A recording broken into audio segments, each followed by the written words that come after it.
Unggahan video akun TikTok Im Swasti menjadi sorotan dan viral di media sosial.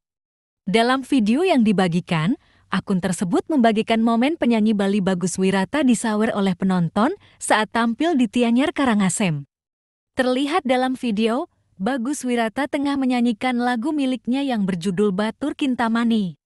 Bagus Wirata saat itu diundang oleh seorang warga yang tengah memiliki acara keagamaan. Saat tengah bernyanyi, seorang penonton pun menyawar dengan segepok uang.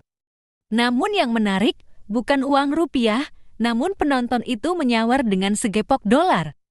Usai menyawar, penonton itu pun berjoget dan bernyanyi bersama dengan Bagus Wirata.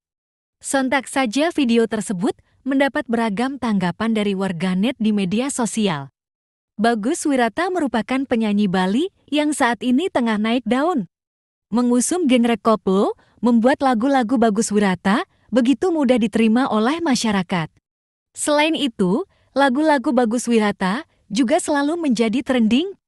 Terbaru, Bagus Wirata merilis single Tresna Sing Kewales dengan melibatkan Cening Bule sebagai model video klipnya.